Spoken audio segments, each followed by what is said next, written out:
پرسە سیاسیەکان هەندێک جار وابستن بە دەستور قانون هەمیشەش نەک هەندێک جار قانون و یاسای عراقی لەسەر دواکەوتنی حکوومەتی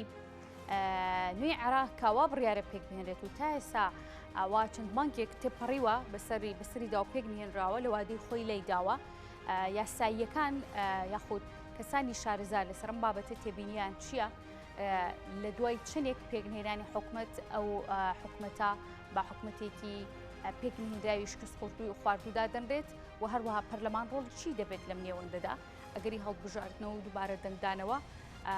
لە ئارادە بۆ ئەوەی شقامی عراقی دووبارە دەنگ بداتەوە دەنگۆیەک هەیە کە ڕەنگە پەرلەمانی عراق هەڵبۆشێنرێتەوە دووبارە حکوومەتێکی دیکە لەژێر دەنگدانی دووبارە شقامی عراقیدا پێک بهێنرێتەوە من لەسەر بابەتە میوانێک دەبێت گفتوگوی زیاتری لەگەڵدا دەکەم میوانەکەم بەڕێز ئاری ئەحمەدێک بەڕێزیان پارێزەرن و ڕاستەخۆ لە کەرکووک و میوانی منن کاگاری سپاس بۆ ئامادەبوونت جەنابەت وەکو یاساییەک ئەمەوێت تێبینیەکانی تۆ بزانم لەسەر کوی ئەم پرۆسە سیاسیانی کە لە عراقدا هەیە شڵەژانێک دروست بووە لە نێو تەواوی عراقدا. بەڵێ زۆر سپاس. دیارە لە ماوەی ڕابردووە کە حوت مانگ بەسەر هەڵبژاردنەکانی پەرلەمانی عراقی پێشوەختە تێپەڕە بێ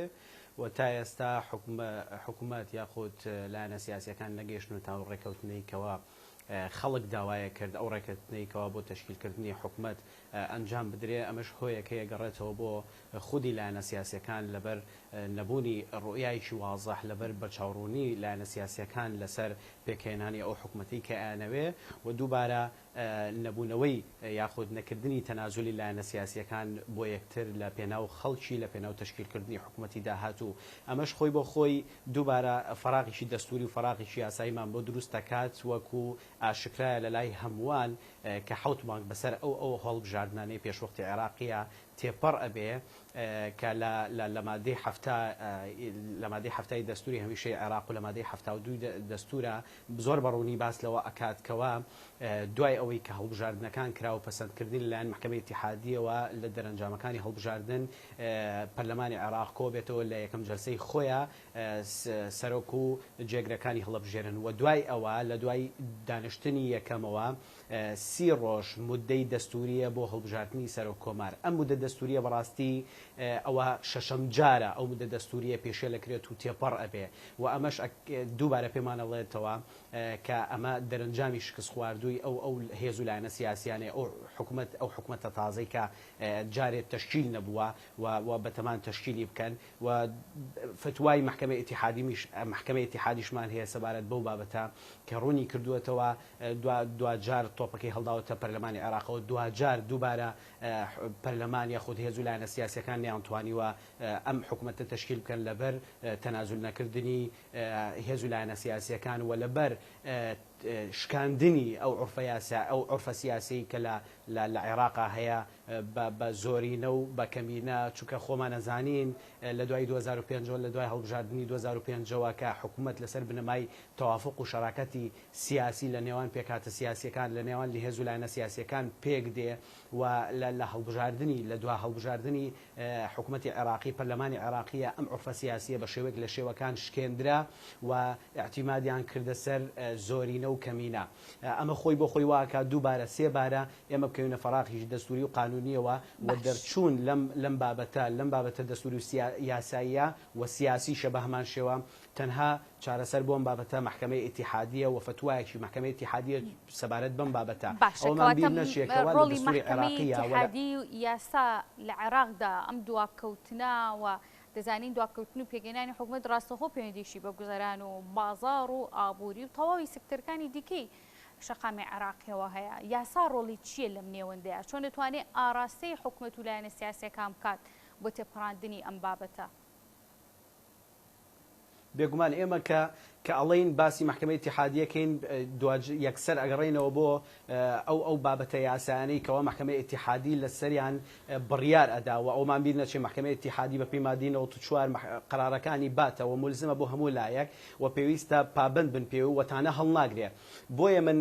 دوجار ئەگەڕێمەوە بۆ محکەمەی ئیتیحادی لەبەرەوەی محکەمەی ئیتیحادی پێشتر چەند فتوایەکی لەسەر یاخود چەند بڕیارێکی لەسەر بابەتە چارەنووسازەکان داوە و پێویستە هەموو هێز و لایەنە سیاسیەکان پابند بن بەم بڕیارە دەرکرانەوە ئەمەش بە هەمان شێوە پێویستە بگەڕێنەوە بۆ محکمەی اتحادی و داوای فتوا لە محکمەی اتحادی بکەن بۆ ئەوەی چیتر خەڵکی چاوەڕوانی تەشکیلکردنی حکوومەت نەکات و هێز و لایەنە سیاسیەکان بگەنە دەرچەیەکی قانونی و دەستوری بۆ تەشکیلکردنی حکوومەت ئەگەر بە تەشکیلکردنی حکوومەتە بێ بە تەوافق لە نێوان هێز و لایەنە سیاسیەکان یاخود بە دووبارەکردنەوەی هەڵبژاردن ئەبێ و ئەمە شتێتریش بڵێم کە محکمەی اتحادی ڕۆڵێکی سەرەکی باشی هەیە لە چارەسەرکردنی کێشەکان بەڵام پێم وابێ بە شێوەیەک لە شێوەکان لەبەر بوونی کاریگەری هێز و لایەنە سیاسیەکان بە تایبەتی و هێز و لایەنە سیاسیانی کە چەکداریان هەیە وەک کە ڕقەمن لە معادلەی لە پرۆسەی سیاسی عێراقا بە شێوەیەک لە شێوەکان ئەگەر ئەوەی هەیە نەتوانێت بڕیارێ لەو بڕیارە بدا لەبەرەوەی زۆرینەی ئەو هێز و لایەنە سیاسیانی کەوە لە عێراقا دەنجیان هێناوە لەم هەڵبژاردنە پێم وابێ بە شێوەیەک لە شێوەکان نایانەوێت هەڵبژاردنەکان دووبارە بکرێتەوە بۆیە مەبەستمەوەی بگەڕێمەوە بۆ محکمەی اتحادی لەبەرەوەی ئێستا خەڵکی عێراق و کۆمەڵانی خەڵکی عێراق چاوەڕێی تەصدیقکردن و پەسەندکردنی موازنە ئەکەن قانونی موازنە ئەکەن یەکێک لە هەرە گرنگە ئەو یاسایانی یاخود ئەو بڕیارانی کەوا پێویستە پەرلەمانی عێراق بڕیاری لەسەر بدا پەسەندکردنی موازنەیە کە بۆ هەموو لایەک پێویستە چارەسەری ئەم کێشە و گیر و گرفتانە بکات چ لە چارەسەری سیاسی یاخود ئابووری تەنانەت ئەگاتەوەی کە چارەسەری هەندێک لە کێشە کۆمەڵایەتەکانیش بکات لەبەرەوەی حکوومەتی عێراقی لەبەرەوەی هێز و لایەنە سیاسیەکانی عێراقی ئێستا ئاڵاون بە کۆمەڵێ بابەتی لاوەچیەوە وەکۆ بابەتە سەرێکیەکەیان کە مافی میلەتە کە مافی خەڵکیە کە وەلایەناوە بۆیە پێویستە تەصدیقکردنی موازنە لە سەرەتای کارەکانی حکوومەتی داهاتوو بێ بۆ لەبەر بەرژەوەندی خەڵکو و لەبەر بەرژەوەندی تەواوی هێز و لایەنە سیاسیەکان. باشە یاسا و دەستوری عێراقی دەڵێ چی کاکاری لەسەرەوەی کە دواکەوتن لە پێگەدانی حکومەت و هەڵبژاردننی سەر و کۆمار لەم نێوەندەیە قانون چۆن دەتوانێت ڕوبەڕووی ئەم دواکەوتنە بێتەوە قانون چۆن ڕێگری لێ دەکات و هەروەها ڕێکارە قانونی و یاساییەکانی عێراق چین بۆ ئەم تەنگەژانە. بەڵێ طبعاً من پێشووتریش باسم کردووە لەسەر بابەتە دەستوریەکان بێگومانێ ماگەر قانون وەلا بینەوە سەر لوتکەی هەڕەمەکە کە دەستوری عێراق کە دەستوری هەمیشەی عێراقە کە لە 90 زیاتری خەڵکی عێراق بۆ پەسەندکردنی ئەم دەستورە دەنجان داوە و گزارش لە ڕای کۆمەڵانی خەڵکی عێراقەکە ئەم دەستورە زۆر بە واضحی باسمان بۆ کاتکەوە سەرۆکایەتی پەرلەمان لە مادەی 72 سەرۆکایەتی پەرلەمان دوایەوەی کەوا خولی هەڵبژاردننی تازە لە ملانی محکمەی اتحادیەوە پەسەند دەکرێت دەرەنجامەکانی سەرۆکایەتی پەرلەمان کۆ ئەبێتەوە کە کۆ بۆ ئەوی کە بینیمان لە ماوەی ڕابردووە کۆمەڵە گەمەی سیاسی لە دانیشتنی یەکەم و دووەم و سێمی پەرلەمانە کراوە دوجار محکمەی اتحادی بۆ ئەم بابەتە حەسم بوو چارەسەری کرد و تا ئێستا من متفقم لەگەڵ ئەو یاسا ناسا یاخود ئەو دەستوری ناسانەی کەوا ئێستا هیچ کێشەیان نییە لە ڕووی دەستوری و یاساییەوە کە هەتاکو ئێستا هاتووە بۆ پەرلەمان عێراق و لە محکمەی اتحادی و بڕیارەکان دەرچووە ئەگەرچی کۆمەڵە تێبینیمان هەیە بەڵام ئەوەی کە بینیمان لە جەلسەی یەکەم و جەلسەی دووەم و سێم و چوارم و هەتاکو ئێستا کێشەمان نییە لە ڕووی یاسایی و دەستوریەکەوە بەڵام ئەوەی کە ئێستا دروست ئەبێت داوای ئەکەن کە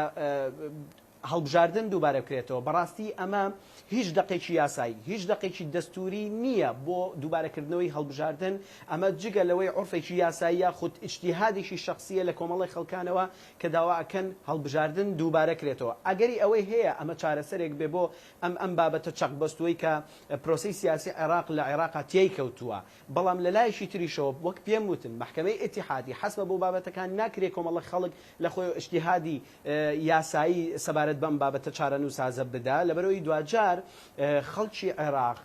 گزارشتی لە ڕای خۆی کردووە و دەنجی داوە ناکرێ ئێمە دەنجی خەڵک وەلا بنین لە پرۆسەیەکی دووبارە هەڵبژاردنەوە دەنگدانەوە پرۆسەیەکی سیاسی وەکو هەڵبژاردنە بێگومان ئەگەرێکی وارەدا هەڵبژاردن لەبەرەوەی ڕێگاکە داخراوە پێوترێن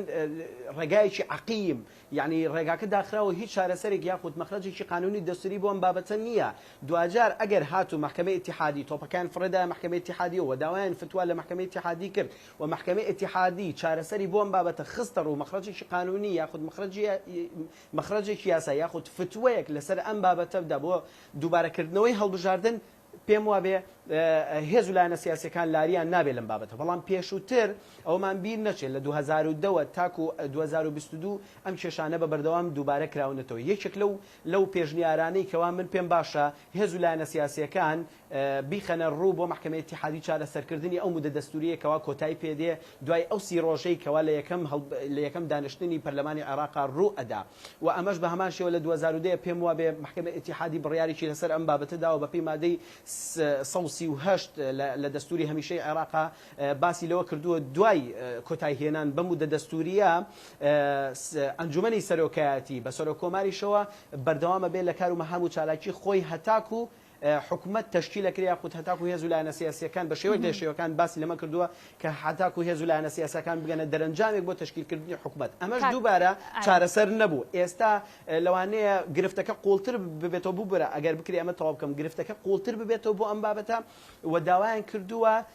هەڵبژاردن دووبارە بکرێتەوە ئەگەری ئەوە هەیە لە حکومەتی تازەیە لە تشکیلکردنی حکومەتی تازە یەکێک لەو بڕکانی کەوا یاخود یەکێک لەو ڕێکردنانی کەوا لە نێوان هێز و لایەنە سیاسیەکانە ئەکرێ ئەوە بێکەوە تعدیلکردنی یاخود هەموارکردنەوەی بڕگەیە لە بڕگەکانی دەستور بۆ ئەم بابەتە یاخود ئیزافەی بکەن بۆ ئەم بابەتە لە بەرەوەی چارەسەری ئەم کێشەیەکە دوای تەواوبوونی مودەی دەستوری یاخود مودەی دەستوری و یاسایی بۆ هەڵبژاردننی سەرۆکۆمار پێم وابێ ئەگەری ئەوەی هەیە ئەم بابەتە ئیزافە بکەن و بە شێوەیەک لە شێوەکان دەستوری عێراق مادەیەکی بۆ ئیزافەکەن بۆ ئەو بابەتە کەوا لە بەرەوەی کێشەی تەواو دروست کردو بۆ هەموو هێز و لایەنە سیاسیەکان بە خەڵکیشەوە باشە لەسەر پرسی کارەکانی پەرلەمانی عراقیش دەمێت تشکێکی بخەمە سەر لە کاتێکا کە هێشتا حکومەت پێک نەهێنراوە ئەم حکومەتی کە هەیە بە کاربڕێکرد ناو دەبرێت پەرلەمانی عێراق لە ڕووی یاساییەوە مافی لێپێچینەوەی وەزیر یاخود هەر کەسێکی دیکە لە نێو ئەم کابینەی حکومەتدا هەیەی و هەروە ئەو پەیوەندی و ئەو سەردانانی کە ئەنجومەنی نوێنەران سەرۆکی پەرلەمان ئەنجامی دەدات پەیوەندی دۆستانەیە پەیوەندی سیاسی لەگەڵ وڵاتانی دراوسێدا ئەم پەیوەندیانە لە ڕووی قانونی و یاسایەوە گەر حکومەتێک پێک نەهێنرا بێت دەستوریە بێگومان من پێشووتریش لەوانێت لە بابەتەکانمە یاخود لە نووسینەکانمە تیشکم خستی بێتە سەر ئەم بابەتانە لەبەرەوەی حکومەتی کاربڕێکەت لەبەرەوەی حکومەتی کاربڕێکەر هەتایە نابێ و مودەیەکی زەمەنی پێم وابێ گونجاوە بۆ حکومەت لە هەموو وڵاتەکانی دنیاە حکومەتی بە شێوەیە لە شێوەکان لە فترەیەکی زەمەنی حکومەتی کاربڕێکەرمان بینیوە و لە خولەکانی هەڵبژاردننی پێشووتریش حکومەتی کاربڕێکەرمان بینیوە ئەمەش بە هەمان شێوە لە دوای هەڵبژاردنەکان و لە دای کۆتایی هێنانی ئەو مودە دەستوریکەوە لە دەستورا دیاری کراوە ئێستا حکومەتێکی کاربڕێکەرە ڕۆژێک پێش ئێستا ڕێکەوتن یاخود کۆبنەوەی نائاسایی مستەفا کاظمی لەگەڵ وەزیرەکانە باس لەم بابەتەی کردووەکەوە بە شێوەیەک لە شێوەکان کۆمەڵێک گلەی کردووە لە هێز و لایەنە سیاسیەکان کە ئێستا حکومەتێکی کاربڕێکەرەوە ناتوانێت هیچ هەنگاوێکی یاسایی بدات بۆ تێپەڕاندنی کارەکانی لەبەرەوەی قەتیس کراوە بە کۆمەڵێ بابەتی نایاسایی و جگە لە یاسایەکان ئەوە وەک پێم وتن پێویستە حکومەت تشکیل بکرێەوە بە شێوەیەکی تەندروست و بچێتەوە سەر ڕێڕەوە ڕاستەقینەکەی خۆی کە بەپێی دەستور و یاسایە ئێستا ئەوەی کە پەرلەمانی عێراق ئەنجامیەدا حکومەتێکی ئیشی کار و حکومەتێکی کاربڕێکەرە و یەکێک لەو شتە چەقبەستوانەی کەوا حکومەتی عێراقی یاخود پەرلەمانی عێراقی ناتوانێت بڕیاری لەسەر بدای ئێستا من نمونەکەت بۆ واضح حەکەمەوە خود ڕوونی ئەەکەمەوە کە ئەم حکومەتێکی کاربڕێکەرە کە ناتوانێت بڕیار لەسەر کۆمەڵە شتی چارەنووساز بداوە ئەومان بیر نەچێ یعنی وڵاتی عێراق وڵاتیشی سەیر و سەمەرە لە ڕووی یاسایی و سیاسیەوە یعنی کۆمەڵی شت ئەکا و خۆشی زانیاری زیاتری هەیە لەسەرەوەی کە کۆمەڵی بابەتی یاسایی ئەکا کە دوورە لە بابەتە یاسایەکانەوە پێشێلی دەستور و یاساکە بەڵام لەگەڵ ئەویش ئەنجامێدا ئەوەی کەوا پێویستە پەرلەمانی عێراق ئێستا لە کات تشکیلکردنی حکومەتێکی تەندروستیە کە بە تەواوەتی هێز و لایەنە سیاسیەکان بکاتە ئەوەی کە ئەنجامی بدەن و ڕێک بکەون حکومەت تشکیل بکەن پەسەندکردنی موازنەیە قانونی موازنەیە کە هەموو کۆمەڵانی خەڵکی عێراق و هەموو هێز و لایەنە سیاسیەکان بۆ دامەزراندن بۆ مۆزوعی موادی غیدایی بۆ وەزارەی تیجارە بۆ هەموو شتێک پێویستمان بە قانونی موازنەیە بۆی پەسەند کرد بۆی عێراق بچێتە سەر ڕێڕەوی ڕاستەقینە و تەندروستی خۆی بۆ کارەکانی خۆی بۆ کاری سیاسی و یاسایی بەڵام پەرلەمانی عێراق بۆ ناتوانێت ئەمە بکە لەبەرەوەی پەرلەمانێکی کاربڕێکەرە و حکوومەتێکی کاربڕێکەرمانەیە و ئەو دەسەڵاتەی نییە هەرچەندێک زۆر جار داوای کردووە کەوا هەتاکو تشکیلکردنی حکوومەت بەقوە قانونی موازنە بێتە پەرلەمانی عێراق بۆی پەسەندی بکات لەبەر بەرژەوەندی گشتی و لەبەر بەرژەوەندی کۆمەڵانی خەڵکی عێراق بەڵام دووبارە هێز و لایەنە سیاسیەکان لە شێوەکان ڕێگر بوون لەسەر ئەم بابەتە لەبەرەوەی حکوومەتێکی کاربڕێکەرە. بەڵێ ببوورە؟ پرسیم ئەم قانونی موازنەیە کە جناب باسی دەکەیت و زۆرێک لە چاودێرانی دیکەوەدا پەرلەمانەکانیش باسی لەوە دەکەن لە دۆخە شڵژاوی عێراقا دەتوانرێت ئاراستی پەرلەمان بکرێت پەرلەمان دەتوانێت کاری لەسەر بکات و پەسەندی بکە؟ نەخێر ناکرێت لەبەر چی ناکرێت لەبەرەوەی جاری هێز و لایەنە سیاسیەکان دوجار کە من ئەڵم پەرلەمان پێک هاتووە لە ئەندامانی هێز و لایەنە سیاسیەکان هێز و لایەنە سیاسیەکان لەسەر پۆستی سەرۆک کۆمار یاخود لەسەر پۆستی سەرۆک وەزیران ڕێک ناکەون چجا لەسەر پرسێکی چارەنووساز لە پێناو کۆمەڵانی خەڵکی عێراق و بە تایبەتی قازانجی هێز و لایەنە سیاسیەکانی تایە بێگومان ڕێک ناکەون وە دەرەنجام ئەگەری ئەوەی هەیە شکست بێنێ قانونی موازنە بۆ پەسەندکردنی لە پەرلەمانی عێراق. باشە ئێوەکو یاساییە کاک ئاری چاوەڕێی چی دەکەن دوجار لەم شڵەژانەی عێراقدا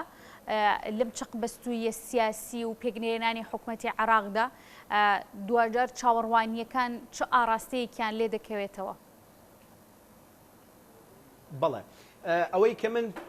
چاوەڕوانی ئەەکەم یاخود ئەمەوێ پێشنیاری بکەم وەکو کۆمەڵێ وەکو یاساناسێک وەکو ئەگەر بە شێوەک لە شێوەکان شارەزایەک لە دەستوری لەبەرەوەی من خۆم ماستەرەکەم ڕیسالی ماستەرەکەم لەسەر نزومی ئینتیخابیە لە عێراقا و بەراوردی لەگەڵ لە هەڵبژاردنەکانی 2005 هەتاکو ئەگاتە ئێستا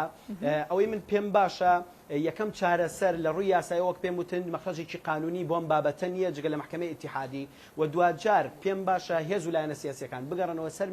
مێزی گفتوگۆ بۆ چارەسەرکردنی هەر هیچ نەبێت لە پێناو بەرژەوەندی گشتی و لە پێناو خەڵکی بە تایبەت هێز و لایەنە سیاسی کوردیەکان کە بە شێوەیەک لە شێوەکان هەندێک جار جۆم لەوە ئەبێت کەوا کورد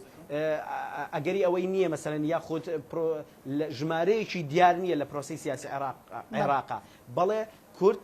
ژمارەیەکی دیار و زەق و گرنگ و کاریگەرە لە پرۆسی سیاسی عێراقا و بەڵگەشم بۆ قسەکەم ئەوەیە کە ئێستا ئەم دۆخە چەقبەستووەی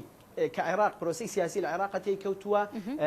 کارکتەری سەرەکی ئەم بابەتە کووردە یەکەم شت لە پێناو ئەوەی کەوا تەحالوفی نێوان هێز و لایەنە سیاسی کوردەکانی وەلاناوە لایەنێکی سیاسی ڕۆشتووە لەگەڵ کۆمەڵی لایەن و هێز و لایەنی سیاسی و تەداخلکردنی کورد لە ماڵی شیعە ئەمەش بۆ خۆی هۆکارێکە بۆ ئەم پرۆسە سیاسەیە کە چەقی بەستووە لە عێراقا و بە هەمان شێوە پێم باشە کۆمەڵێ تەنازولات لە نێوان هێز و لایەنە سیاسیەکان بکرێ لە پێناو بەرژەوەندی کۆمەڵانی خەڵکی عێراق و بۆ ئەوەی کە ئیرادەی خەڵکی لە بەشداریکردنی هەڵبژاردنەکانە بە شێوەیەک لێ شێوەکان نەفەوتێ لەبەرەوەی دوجار پرۆسی هەڵبژاردن پرۆسێکی پیرۆزە و خەڵکی بەشداری کردووە لە پێناو ئەوەی کەوا بتوانێت حکوومەتێکی باش و تەندروست و دوور لە کێشمە سیاسیەکان دروست ببێت لە پێناو خەڵکی خۆی و ئەمێ ئەوە بڵێم دووبارە و سێبارە پێویستە هێز و لایەنە سیاسی کوردیەکان لە ناو خۆیانە ڕێک بکەون بۆ ئەوی بە پاکێجێکی باش و گرنگ لە پێناو خەڵکی کوردستان و خەڵکی کووردا بچنە بەقا بۆ ئەوەی چیتر ئەم وەزعەت چەقبەستووە ئەم پرۆسە چەقبەستووە کۆتایی پێبێن بۆ تەشکیلکردنەوە. بەڵێ من زۆر سپاس دەکەم بۆی کا لەم تەوری بەرنامەکەمان میوان بووی ماندوو نەبی دووبارە سپاس بۆ بەڕێز ئاری ئەحمەد کا بەڕێزیان پارێزەر بن و ڕاستەخۆ لە کەرکووکۆ میوانی من بوون ماندوو نەبن.